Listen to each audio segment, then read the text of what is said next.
Bonjour. Madame Dartois, dans certaines régions, les salariés de l'AFPA ont reçu ce plaid, logoté AFPA et aux couleurs de l'AFPA, pour satisfaire les besoins de la sobriété énergétique. Alors, la CFE-CGC vous dit oui à la sobriété énergétique, mais non à la sobriété salariale. Regardez pourquoi.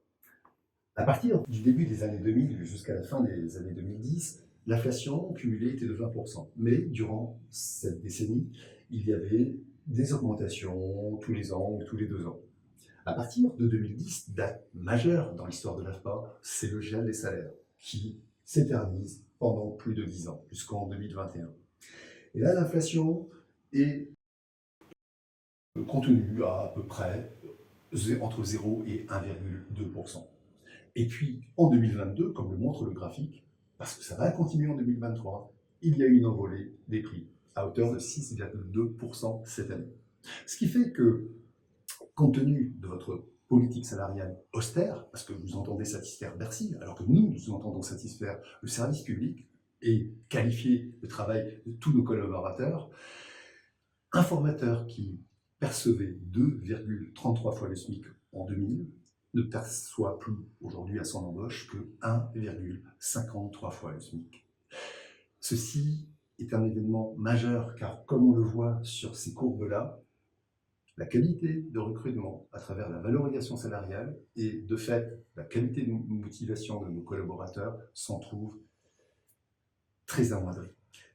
Aujourd'hui, si nous vous faisons cette vidéo, c'est tout simplement parce que vous avez osé nous proposer un accord NAO avec 3,5% d'augmentation, mais pas depuis le début de l'année, non, non, à partir du 1er novembre. Ce qui veut dire que cette année, en 2022, tous les salariés de l'AFPA vont perdre 5% de pouvoir d'achat. La CFE-CGC n'entend pas signer cet accord de projet cet accord de NAO, tout simplement parce que, comme vous l'avez dit, comme M. Cagnac l'a dit, et M. Poupard, vous allez le déposer unilatéralement, avec à peu près les mêmes conditions à 95%.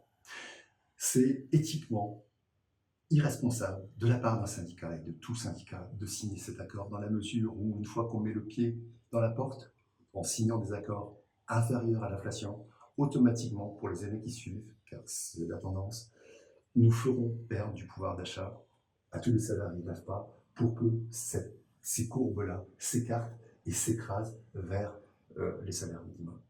Donc c'est un micro-avertissement que nous vous donnons en vous demandant, à partir du mois de janvier 2023, de déposer un nouvel accord unilatéral avec vos conditions, celles que veulent les salariés de l'AFPA, avec une augmentation de la masse salariale identique à l'inflation. Merci.